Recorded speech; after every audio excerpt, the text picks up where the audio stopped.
Bonjour à tous et merci de l'invitation pour participer, de présenter mon travail. Je suis désolée de ne pas avoir été là depuis le début des journées qui ont certainement été très intéressantes. Je vais m'en tenir à ce que j'ai écrit pour tenir le temps, strictement. On va présenter donc à deux avec Sophie. Moi, je vais commencer par présenter un petit peu le sensible via le travail vivant, dans tous les cas une notion qui est en train d'être construite par notre équipe. Enfin, notamment. Et Sophie poursuivra en présentant le travail vivant comme source de robustesse et comme voie d'un art de réhabilité. Alors déjà, j'aimerais commencer en rappelant une citation qui a été faite dans un article qui est sorti en 2024 dans la revue AES, où un agronome rappelait la difficulté en fait à admettre l'importance d'un rapport sensible au vivant, à la nature, quelque chose de l'ordre de l'intime. Et donc c'est vraiment cette entrée qui va nous porter dans notre présentation aujourd'hui, à la fois changer nos rapports à la nature, mais aussi interroger les relations entretenues avec elle à l'aune d'une approche sensible qu'on va définir. Donc rapidement, un des principes agroécologiques est de travailler avec la nature, donc par contraste avec des solutions centrées sur la gestion unilatéralement humaine et le contrôle du vivant. Et donc gérer le vivant interroge les manières de travailler, et plus particulièrement le fait que seul l'humain agisse. Travailler avec la nature demande de partager le faire, en prenant en compte les initiatives non humaines, alors évidemment terme entre guillemets qui sera précisé en fonction des entités non humaines, mais bon, pour aller vite aujourd'hui j'ai utilisé ce terme-là. Et donc je propose de faire un focus sur le travail et les différentes rationalités qui le sous-tendent. Donc très schématiquement, évidemment, on a la rationalité instrumentale. Et en fait, cette réflexion là, vient du travail, des réflexions de Jocelyne Porcher, puis ensuite de l'équipe Animal Lab dont je fais partie, donc sur l'analyse du travail humain et du travail des animaux et du travail avec les plantes. Donc cette rationalité instrumentale, donc de manière très, très schématique, renvoie à la dimension développée par l'agronomie de la seconde moitié du XXe siècle, qui a contribué à la construction de modèles scalables de production agricole à haut rendement. La productivité du travail a été pensée, organisée par un affranchissement des spécificités écologiques des activités agricoles, en concevant les champs comme des répliques de laboratoire de l'agronomie. Une agronomie qui, paradoxalement, en vient à négliger ces processus dynamiques de comportement, de variation et de relation, pour ne considérer que la maîtrise de ces mécanismes et la fixation de ces régularités, pour reprendre la réflexion du philosophe Aurélien Gabriel Cohen. Alors il y a bien sûr eu des agronomies dissidentes qui ont reconstruit une épistémologie de la complexité des systèmes agraires, et ce sont ces réflexions qui nous intéressent plus particulièrement aujourd'hui, puisqu'ils nous amènent à la rationalité relationnelle. Et donc selon cette rationalité, les non-humains ne sont plus des objets à optimiser selon des principes strictement techniques ou économiques, mais comme des entités capables d'intelligence, de sensibilité, d'adaptation, et sont donc à considérer comme des partenaires de travail. En ce qui concerne les animaux, l'INRAE a publié un rapport sur la conscience animale en 2017. Les plantes, elles, ont plus de mal à être reconnues comme autre chose que des entités au comportement behavioriste. Pourtant, des travaux montrent la capacité d'apprentissage du Mimosa pudica ou la capacité des plantes à évaluer la relation de parentèle. Ou encore, elles font preuve de proprioception, orientent leurs racines, notamment grâce aux sons perçus dans les sols, etc. etc. Les travaux sur l'intelligence des plantes se démultiplient aujourd'hui. Donc produire selon une rationalité relationnelle, c'est prendre en compte ces spécificités. Alors je ne suis pas en train de dire qu'il s'agit de dire oui à toutes ces propositions, ces initiatives, toujours avec des guillemets, et de rentrer dans un angélisme face à une nature parfaite. Mais la rationalité relationnelle s'appuie sur des négociations permanentes qui, en termes anthropologiques, indiquent la reconnaissance d'une entité avec laquelle négocier, quitte à lui dire non, ce qui fait partie aussi du deal. Et enfin, la rationalité identitaire renvoie aux manières d'éprouver son intelligence, de faire preuve de créativité, d'initiative, d'autonomie, d'anticipation. Capacité de s'affirmer, de pouvoir être éventuellement satisfait du travail accompli, et donc de donner du sens au travail. Et cela vaut pour les humains, mais aussi pour certains mammifères, et là aussi je renvoie au travail de Jocelyne Porcher. Et ce sont la combinaison des deux rationalités qui permettent une dimension vivante du travail. Alors quel est l'intérêt de prendre en compte cette dimension vivante, et comment la retrouver ou la trouver ? Pour des cueilleurs avec qui on a travaillé dans le projet Plante Coop Lab, la vie serait ce qui respire, je les cite, ce qui vibre, un épanouissement des forces naturelles des êtres vivants. Le vivant est ce qui est en relation avec les autres êtres. Donc pour les cueilleurs, travailler, c'est prendre en compte la dimension vivante du travail et non pas aller vers l'inverse, à savoir un travail qui écrase, qui domine, qui ne respecte pas la vie, qui ne respecte pas une forme d'autonomie des plantes et leur fonctionnement en tant qu'êtres vivants reliés à leur milieu.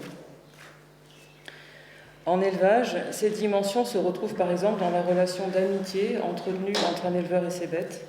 Et je dis amitié au sens où cela suppose la reconnaissance de l'autre tel qu'il est et qui participe à la création d'un monde commun.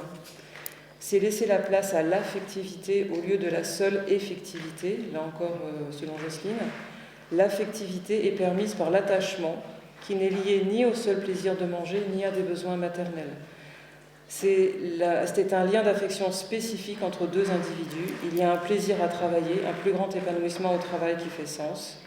Mais si on veut être très utilitariste, il y a aussi des intérêts plus directement productifs, puisqu'en ce qui concerne les animaux, il y a une plus grande facilité à gérer son troupeau, à avoir moins d'accidents, moins de stress.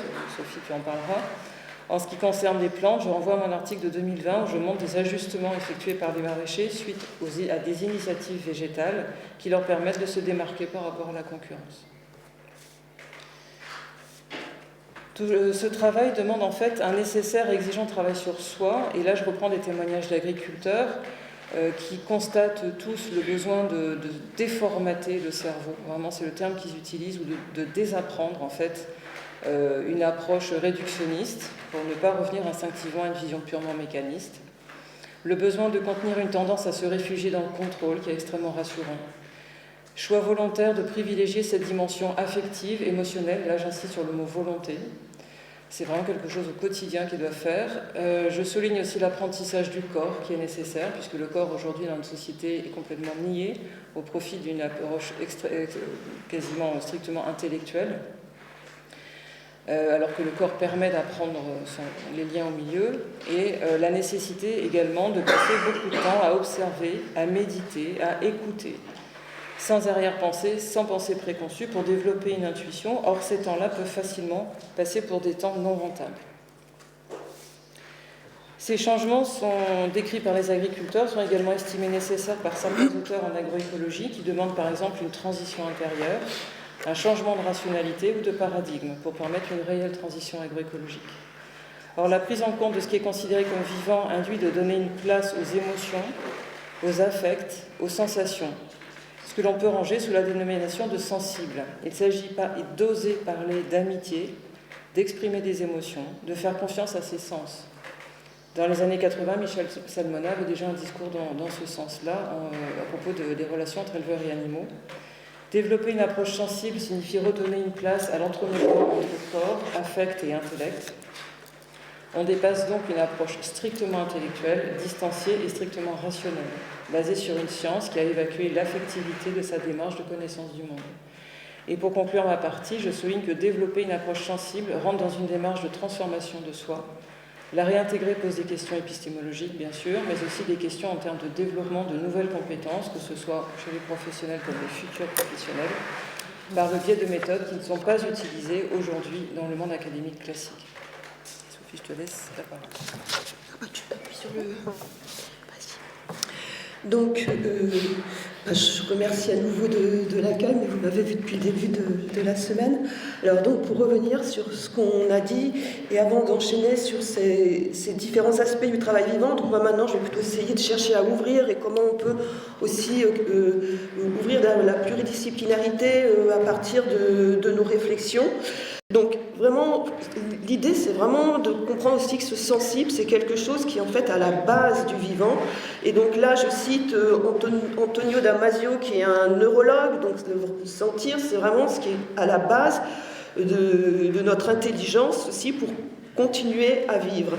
Et puis, je cite aussi le philosophe Emanuele Coccia, qui dit que sensible, c'est à la fois la manière par laquelle nous donnons au monde la forme qui nous permet d'être dans le monde, et la voie par laquelle le monde se fait pour nous connaissance praticable et vivable. Donc c'est quelque chose ce qui est important de comprendre, c'est que c'est quelque chose qui engage, donc, comme l'a dit comme l'a dit Aurélie, les sens, l'intellect et les émotions. Mais donc c'est quelque chose qui va en fait jouer à la fois sur la manière de nous relier aux autres, que ce soit des humains ou des non-humains, mais aussi fondamentalement de produire des nouveaux types de connaissances qui vont jouer par exemple dans un travail vivant, donc ce que j'appelle des connaissances qui relient. Alors maintenant je voudrais premièrement proposer cette idée d'un travail vivant comme source de robustesse dans un monde troublé. Donc, monde troublé, ça fait référence à cette notion d'anthropocène. Et donc, pour ça, prendre un exemple que je trouve extrêmement parlant sur des travaux qui sont faits par des collègues, donc Patrice Kerr et d'autres collègues, des sociologues, sur la question des risques sanitaires dans le domaine du Saint-Nectaire, qui est en fait un fromage vous le savez tous, un fromage extrêmement soumis au risque de l'hystéria.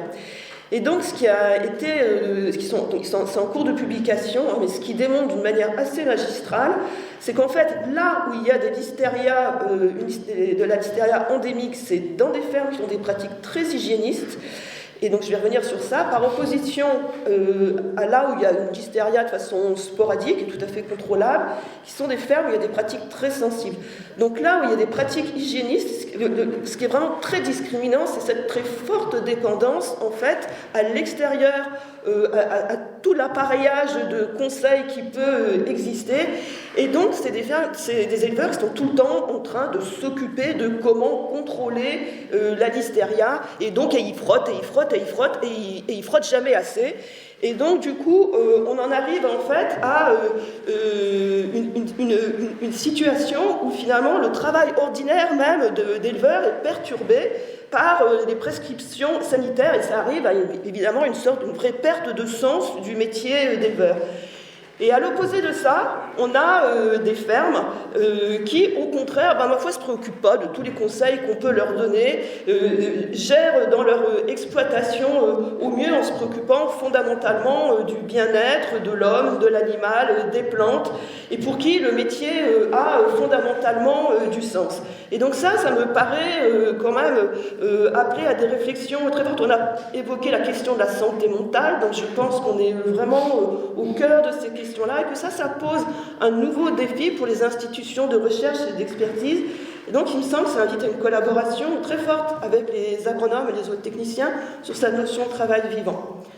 Suivant. La deuxième idée que je voudrais prospecter, c'est le travail vivant comme voie d'un art de réalité. Donc ce qu'on voit bien, c'est que ce travail vivant, finalement, par cette approche sensible, c'est au cœur d'une éthique du care, donc qu'on peut traduire par sollicitude ou soin.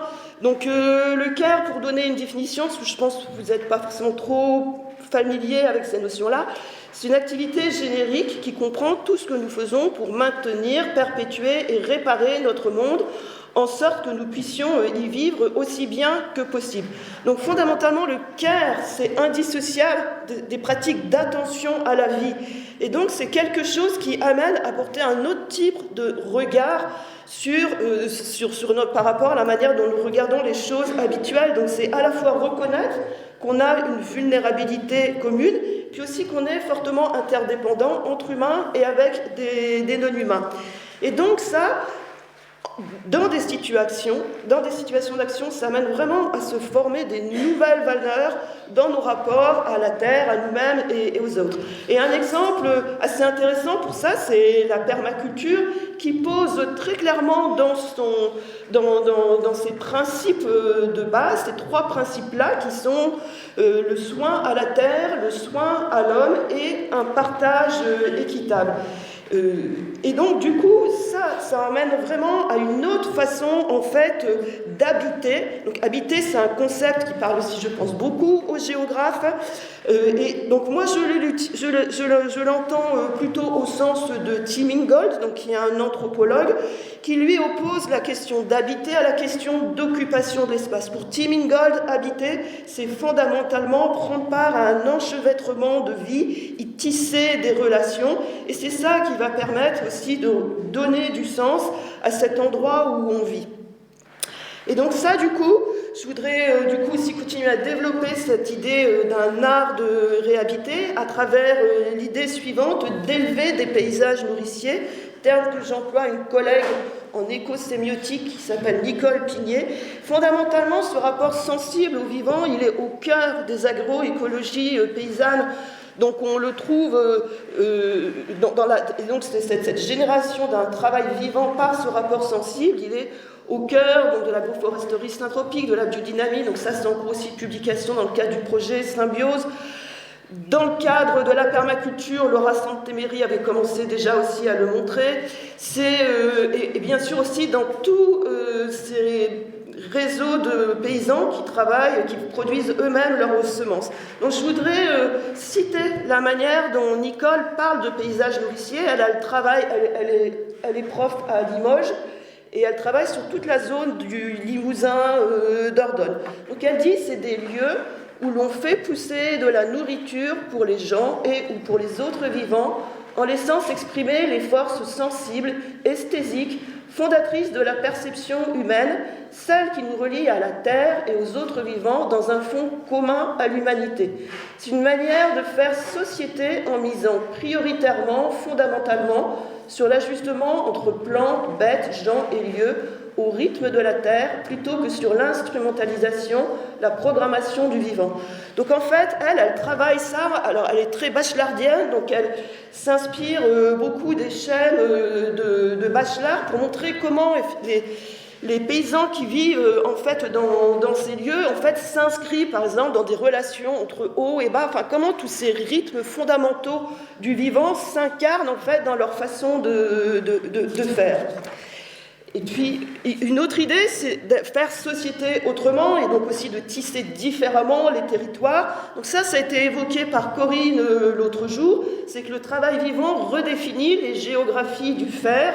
Donc il y a un excellent dossier sorti récemment dans Écogéo qui évoque par exemple notamment la question des écolieux, une notion qui parle beaucoup à Yann ici présent, qui sont des lieux où on invente collectivement une vie, des activités qui sont plus riches de sens, plus sobres et plus solidaires dans un ancrage au lieu, et où finalement ce qui est important c'est bien sûr de gagner sa vie, mais aussi où accomplir un mode de vie, ça compte autant qu'un mode de vie qui est porteur de sens, ça compte autant que gagner sa vie.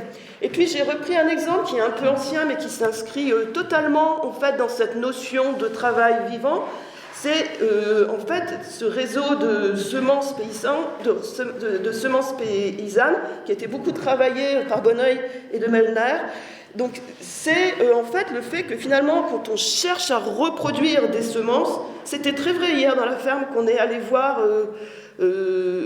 en bio, j'ai discuté avec eux des semences, ils sont vraiment dans cette idée-là, donc de s'inscrire à la fois finalement dans la continuité de pratique des anciens et aussi dans la lignée de ces variétés végétales, c'est-à-dire cette longitudinalité finalement dans le temps est extrêmement importante pour finalement s'ancrer dans ce lieu et par le même mouvement se relier à une communauté de pairs et en partageant finalement ce sentiment d'appartenir à un monde paysan.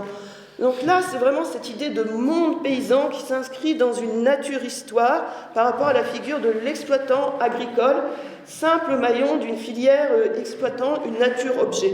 Donc, du point de vue des territoires, je pense qu'on peut vraiment, en fait, par ce travail vivant, aussi étudier comment on fait territoire. Je pense par exemple à la thèse de Gabriel qui parle des abeilles dans le territoire et donc par exemple on peut avoir un travail vivant sensible avec les abeilles, ça ne fait pas territoire de la même façon que avoir un travail plus classique avec les abeilles. Donc je pense que c'est une notion très pertinente pour analyser beaucoup de choses. Et donc, pour complexifier les questions de changement d'échelle par rapport à Marion, hier, on va vous proposer encore une autre notion d'échelle.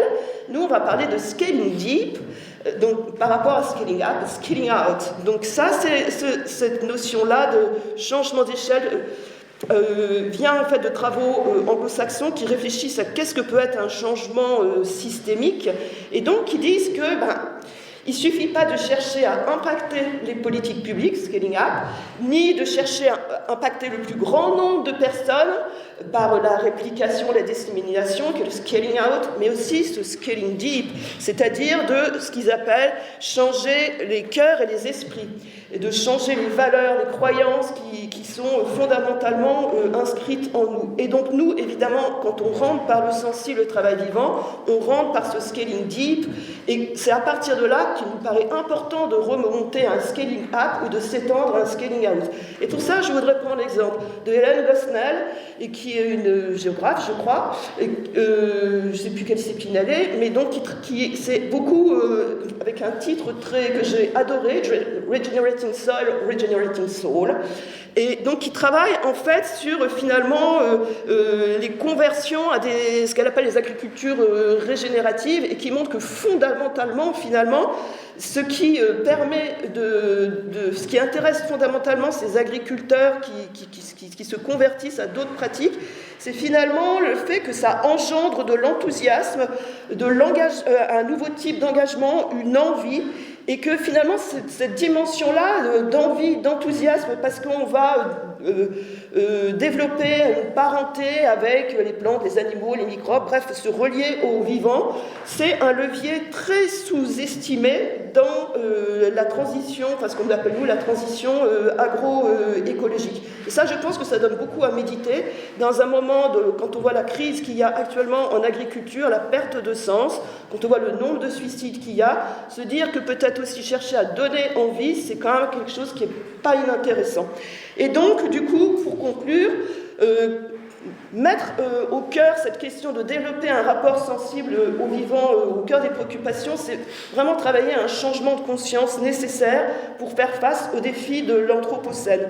Et quand on dit ça, en fait, c'est pas une lubie de sociologue, c'est se ranger aussi dans l'alignement du GIEC, qui dit que les solutions techniques et institutionnelles ne seront pas suffisantes, qu'il faut vraiment travailler à ce changement de conscience. Et puis, c'est aussi s'inscrire en ligne avec le récent mouvement du COSA, Conscious Food Systems Alliance, qui est sous l'égide du PNUD et dont nous faisons partie, Aurélie et moi. Voilà, je vous remercie.